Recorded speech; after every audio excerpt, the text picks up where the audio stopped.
दोस्तों हमने कल ही एक नैरेटिव वॉर पर स्टोरी की थी। ये वीडियो भी उसी का एक हिस्सा है, तो इसे अंत तक जरूर देखिए और द पैम्फलेट को इस नैरेटिव वॉर में और मजबूत करने के लिए सब्सक्राइब जरूर कीजिएगा। नैरेटिव वॉर का एक महत्वपूर्ण हिस्सा क्या होता है? Fake news, ideological leaning, global west agenda, ये सभी एक दूसरे पर इंटरडिपेंडेंट है। सभी भारत के खिलाफ नैरेटिव वॉर में ओवर टाइम कर रही हैं, फेक न्यूज फैला रही हैं। साइड किसकी क्या है ये हम सभी जानते हैं, लेकिन ऐसे मौकों पर, खासकर जब सच के विरुद्ध एक नैरेटिव वॉर चल रहा हो, ऐसे मीडिया आउटलेट्स को कॉल आउट करना बहुत जरूरी हो जाता है। इनमें भारत में जो मोर्चा लीड कर रहे थे उन्हें तो भारतीय सरकार ने इस टाइम पीरियड के लिए एक्सेस ब्लॉक ही कर दिया, जैसे द वायर। लेकिन ग्लोबल लेफ्ट मीडिया का क्या? ग्लोबल लेफ्ट मीडिया में जो पहले हमास प्रेमी थी, आजकल वो पाकिस्तानी प्रेमी हो रखी है। वही यूजुअल प्रोपेगेंडा के महारथी बीबीसी, रॉयटर्स, अल जजीरा, New York times, Washington post, global times, CNN इसमें शामिल है। भारत के मिलिट्री एक्शन के पहले दिन से बीबीसी के प्रोपेगेंडा की शुरुआत हो चुकी थी। मुरीद के स्थित आतंकी ट्रेनिंग कैंप को एजुकेशनल साइट बताकर बीबीसी क्या कहना चाहता है? क्या आतंकवाद की ट्रेनिंग को अब एजुकेशनल गिना जाए या स्किल डेवलपमेंट माना जाए? एक काम करते हैं, पाकिस्तान के आतंकवाद को बीबीसी द्वारा सर्टिफाइड कोर्स क्लियर करवा देते हैं। आईएमएफ के सामने भीख मांगने से अच्छा 2 पैसे ईमान से कमाएंगे। ये सारे फेक न्यूज के प्रोपेगेंडाधारी एक ही सुर में सभी झूठ फैलाते दिखे, और सोर्स कोई क्रेडिबल सोर्स नहीं होगा भी कहां से, सब तो झूठ है। 7 मई को द वॉशिंगटन पोस्ट लिखता है कि Pakistan claims to have downed Indian war planes, vows response to strikes. कौन से प्लेन? कागज के तो डाउन नहीं कर दिए, कोई बेचारा बच्चा रो रहा होगा इनकी बहादुरी के चक्कर में। आगे वॉशिंगटन पोस्ट लिखता था कि भारत द्वारा किए गए स्ट्राइक्स एक मिलिटेंट अटैक के थे। Militant attack? आपको गाजा के टेररिस्ट रिबेल्स लगते हैं, पाकिस्तानी टेररिस्ट मिलिटेंट लगते हैं। पत्रकारिता की प्रजाति अलग ही है आपकी। ऐसे ही एक रिपोर्ट द न्यूयॉर्क टाइम्स ने भी छापी थी।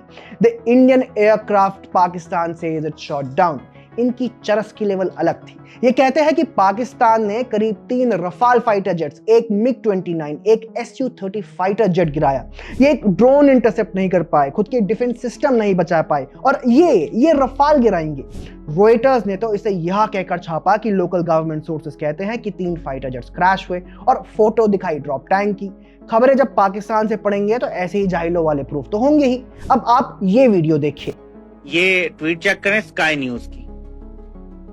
स्काई न्यूज कहता है कि पाकिस्तान टेलीविजन ने बताया है कि हमने भारत के 2 जहाज गिरा दिए हैं।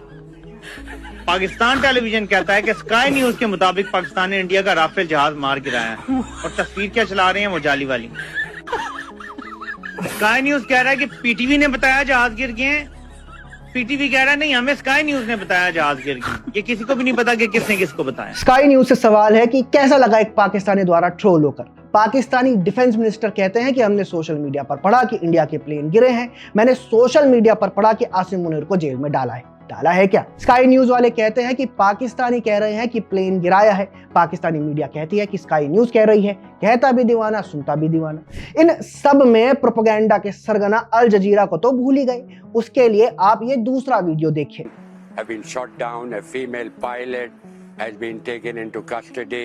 Female pilot has been taken into custody. So I can confirm you very clearly, we don't have any pilot in custody. This is all social media chatter. This is all part of the multiple source of fake news and propaganda that has been generated from multiple sources. एक तो इस पत्रकार को देखकर मैं खुद 2 second के लिए डर गया। खैर, ये जलजीरा वाले कहते हैं कि भारत के एक फीमेल पायलट पाकिस्तान के कब्जे में है, जबकि पाकिस्तानी आर्मी के प्रेस कॉन्फ्रेंस में क्लियर किया गया कि कोई भी पायलट उनके कब्जे में नहीं है। तो मीडिया के ऐसे झूठ फैलाने के पीछे कारण क्या हो सकता है? CNN पर जाकर इनके डिफेंस मिनिस्टर बकायदा कहते हैं कि सोशल मीडिया में है कि हमने इनके प्लेन गिराए। अगर गिराए तो तुम्हें तो पता ही होगा। वही आयरिश टाइम्स तो एक कदम आगे निकला। एक एडिटोरियल ने पीएम मोदी को रेटलिंग सेबर्स, यानी किसी भी घटना को बढ़ा चढ़ा के बताने को लेकर अक्यूज किया। 28 अप्रैल को पब्लिश हुए इस एडिटोरियल ने टेररिस्ट को कवर फायर देने का काम किया, जिसका India's ambassador to Ireland Akhilesh Mishra ने खुलकर खंडन किया। नैरेटिव वॉर में हमें अखिलेश मिश्रा जैसे बनने की जरूरत है। इन फेक न्यूज के पेडलर्स को कॉल आउट करने की जरूरत है।